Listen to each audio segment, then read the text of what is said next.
Bien-aimés, je suis très heureux de venir passer ces quelques minutes avec vous pour vous partager une pensée du Seigneur qui revient très souvent sur mon cœur et dont j'ai déjà eu l'occasion d'aborder le sujet. Aujourd'hui, pour un grand nombre de croyants, et quand je parle de croyants, je parle de chrétiens,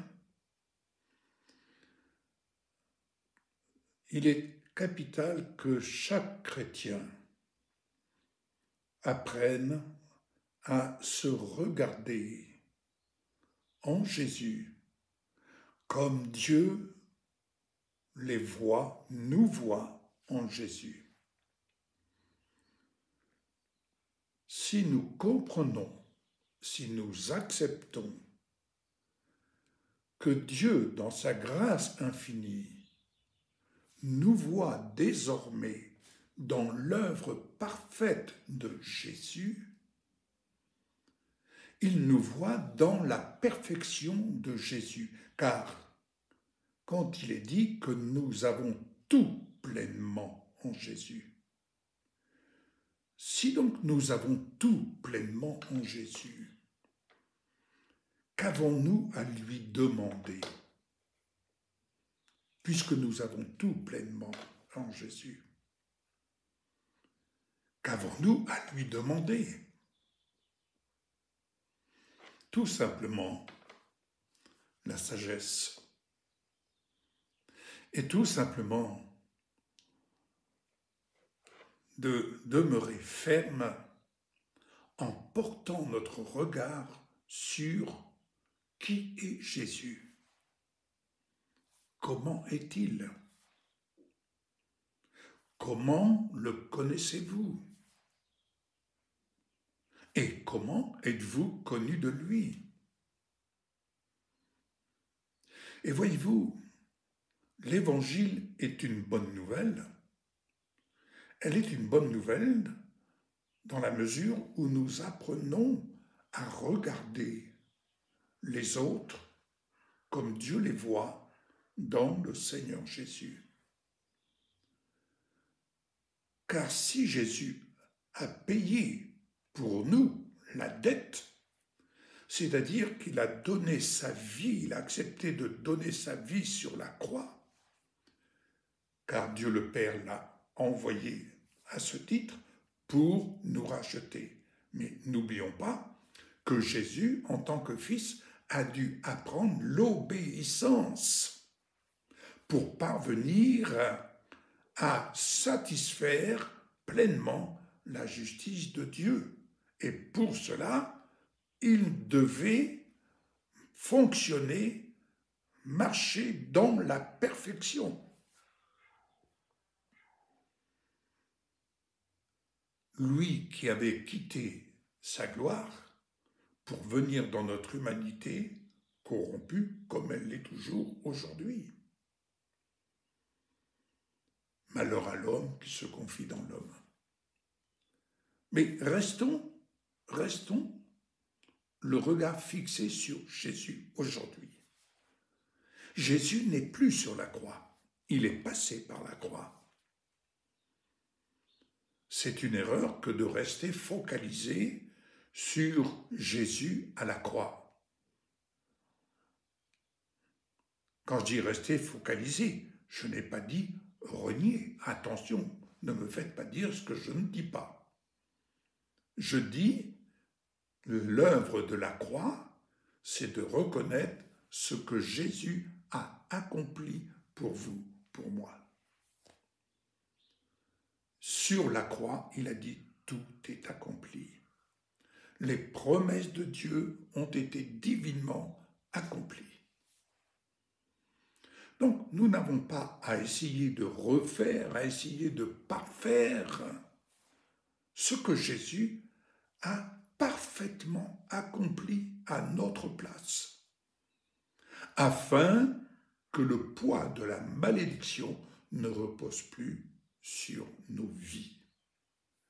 Mais qu'en reconnaissant cette œuvre merveilleuse accomplie à la croix, nous puissions ainsi passer de l'autre côté de la croix, c'est-à-dire passer d'un état à un autre état. Et en passant à cet autre état, alors, j'apprends à me tenir dans la vie du ressuscité, car Jésus est ressuscité. Et si j'apprends à vivre la vie du ressuscité, oui, je peux dire et je peux comprendre. Quand il est dit, et c'est l'apôtre Paul qui parle aux Éphésiens, chapitre 2, il dit « Il nous a ressuscités ensemble avec lui et nous a fait asseoir ensemble avec lui. » Donc, partons de là,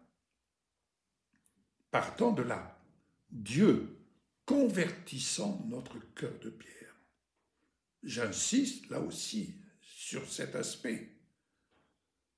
Je peux dire personnellement, je ne me suis pas converti. Je ne me suis pas converti comme si c'était par moi-même que je me convertissais. On se convertit à une religion quelle qu'elle soit. Oui, c'est-à-dire qu'on devient des adhérents, on devient des sympathisants. Non. Et le chrétien ne se convertit pas. Il se convertit à une dénomination. Oui, mais le cœur de l'homme, c'est Dieu qui prend soin de le convertir lorsqu'il accepte Jésus dans sa vie, dans son cœur, comme sauveur et Seigneur de sa propre vie. Ce n'est donc pas par nos œuvres, tout cela c'est bien, mais c'est le fait que nous sommes rachetés de la malédiction par l'œuvre de Jésus à la croix. Donc, arrivé à cette étape, nous franchissons cette autre étape où le travail de la foi, si je peux parler de travail, mais où la foi étant une action quotidienne. Cette foi elle nous amène à nous projeter dans l'œuvre de Jésus. D'ailleurs, il nous est dit, ayez les regards fixés sur Jésus. C'est pas être là. Mais le regard fixé sur Jésus, c'est le regard fixé sur Jésus, le ressuscité, mais aussi corps glorifié. Et l'œuvre de l'Esprit Saint, je vous ramène dans le blog Vie comblée, allez rechercher dans la rubrique de l'Église des vainqueurs le chapitre 131, vous saurez de quoi il est parlé sur la découverte de la féminité de Dieu. Dieu le Père, Dieu le Fils, mais Dieu, la féminité de l'Esprit Saint. Vous comprendrez. Je comprends que vous pouvez être choqué d'entendre mon propos, mais vous comprendrez le pourquoi.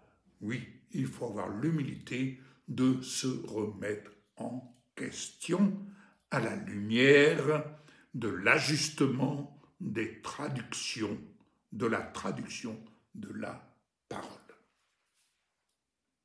Ainsi, l'œuvre de l'Esprit, c'est de nous conduire à porter notre regard et à se voir et à apprendre à se voir, même si on voit d'une manière floue, mais on apprend à se voir dans l'œuvre de Jésus, corps glorifié.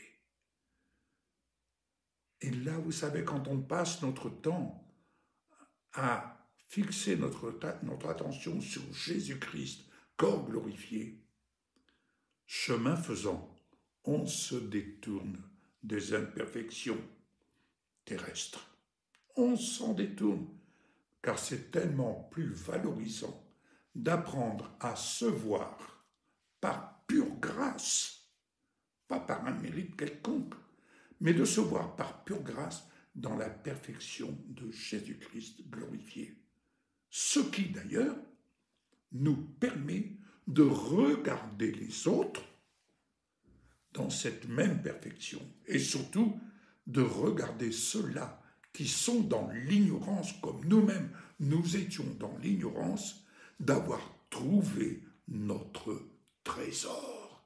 Jésus-Christ glorifié est notre trésor. Eh bien, bien-aimé, que Jésus-Christ glorifié devienne ton trésor. Et l'aspect de ta vie, l'aspect de tes lendemains changera totalement. Soyez bénis. Au revoir.